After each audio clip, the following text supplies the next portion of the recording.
Everywhere I look, I see young people rushing to make the biggest financial mistake of their lives. It is like watching a group of lemmings running toward a cliff, but they are smiling because the cliff has a soul sign on it.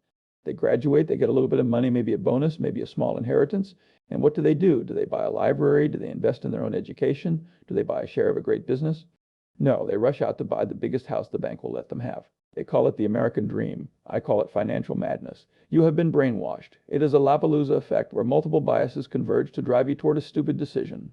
The real estate agents, the banks, your in-laws, your neighbors, they all sing the same song. They tell you that renting is throwing money away. They tell you a house is an asset. They tell you real estate only goes up. Let me tell you something, a house is not an asset when you are young. It is a liability. It is something that takes money out of your pocket. An asset puts money in your pocket. A house is a hungry beast. It eats your cash for breakfast, lunch, and dinner. You think your mortgage payment is the cost. That's just the cover charge to get into the club. Then comes the roof that leaks, the water heater that explodes, the property taxes that the government raises every year, the insurance, the landscaping, it never ends. When you are young, you need flexibility. You need to be light on your feet. A big mortgage is an anchor. It stops you from taking risks. It ties you down to a job you might hate just to pay the bills. I didn't become a billionaire by buying a mansion in my 20s. I became rich by avoiding stupidity. And stretching yourself to buy a house too early, that is standard high-grade stupidity. Let's talk about the most important concept in investing. If you don't understand this, you will never be rich. It's called opportunity cost. It is the road not taken. Life is a series of choices. Every dollar is a soldier. You have to decide where to send that soldier to fight. If you put $100 Nellas into a down payment on a house, that money is gone. It sits in the bricks. It doesn't work for you. It sits there staring at you from the drywall. Now imagine if you took that same $100 Nellas. You don't buy the granite countertops. You rent a modest apartment. You take that capital and you invest it in a wonderful business like Coca-Cola or Apple or an index fund, and you just let it sit there. You sit on your ass. Albert Einstein is rumored to have called compound interest the eighth wonder of the world. He who understands it, earns it. He who doesn't, pays it. Let's do the arithmetic. It's not calculus. It's simple arithmetic. If you invest that $100 at 10%, which is what the market has roughly done for a century and 7 years, it is $200. In 14 years, it is $400. In 21 years, it is $800. In 30 years, that $100. When you buy a house, you kill the compounding machine. You interrupt the compounding unnecessarily. People say, but Charlie, my house appreciates too, does it? Real estate, over the long term, barely keeps up with inflation. After you pay for the maintenance, the taxes, and the interest, you are lucky to break even. I always looked at money as a tool to buy freedom, not drywall. Every dollar I spent on a house was a dollar that wasn't buying me ownership in the greatest companies in the world. The math is simple. Stocks and businesses historically outperform your living room. Do the math before you sign the deed. And Abel Deed, one of my favorite mental models is inversion. Invert, always invert. Instead of asking, how do I become happy and rich? Ask yourself, what would I do if I wanted to be miserable and poor? Well, that's easy. If I wanted to guarantee misery for a young person, here is exactly what I would do. I would tell them to buy a house that requires 2 incomes to support. I would ensure they have a 30-year mortgage that eats up 40% of their take-home pay. I would make sure the house is far away from their job so they have to commute 2 hours a day in traffic. And I would tell them to renovate the kitchen immediately using credit card debt. If you do that, you are trapped. You cannot quit your job if your boss is a tyrant, because the bank needs its money on the first of the month.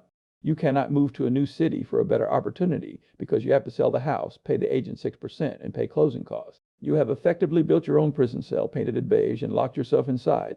I see brilliant young engineers and lawyers destroy their financial futures because they don't invert the problem. They focus on the dream of the house, but they ignore the nightmare of the lack of liquidity. Cash is oxygen. When you bury all your cash in a house, you are holding your breath. Eventually, you will pass out. The world is not driven by greed. It is driven by envy. Why do you really want that big house? Be honest with yourself. This requires brutal honesty. Is it because you need 5 bedrooms for 2 people? Do you really need a media room that you will use twice a year?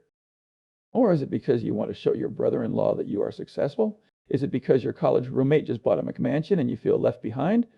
Aristotle said that envy is the only sin where you get no pleasure from it. Gluttony? At least the food tastes good. Lust? That has its moments. But envy? It's just misery. It's 100% pain.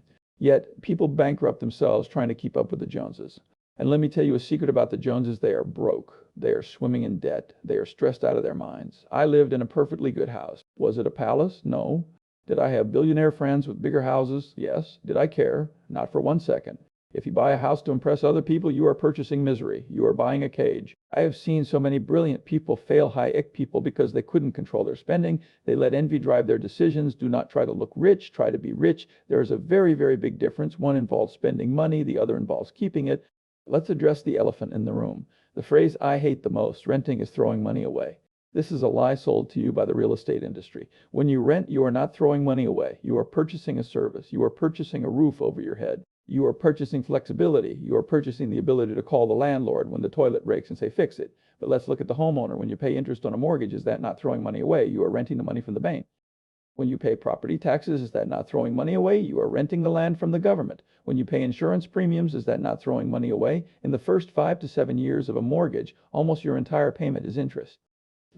You are paying thousands of dollars a month and your principal balance barely moves. You are renting money, and usually renting the money is more expensive than renting the apartment. I know many very wealthy people who rent. Why? Because they want to keep their capital free to seize opportunities. If the stock market crashes and great businesses go on sale for 50% off, the renter has the cash to buy. The homeowner is stuck trying to fix his roof. Don't confuse home with house. A home is where your family is. A house is just a box. You can make a home and a rental just fine. Let's address the elephant in the room. The phrase I hate the most, renting is throwing money away. This is a lie sold to you by the real estate industry. When you rent, you are not throwing money away. You are purchasing a service. You are purchasing a roof over your head. You are purchasing flexibility. You are purchasing the ability to call the landlord when the toilet breaks and say, fix it. But let's look at the homeowner. When you pay interest on a mortgage, is that not throwing money away? You are renting the money from the bank. When you pay property taxes, is that not throwing money away? You are renting the land from the government. When you pay insurance premiums, is that not throwing money away? In the first 5 to 7 years of a mortgage, almost your entire payment is interest. You are paying thousands of dollars a month and your principal balance barely moves. You are renting money, and usually renting the money is more expensive than renting the apartment. I know many very wealthy people who rent. Why? Because they want to keep their capital free to seize opportunities.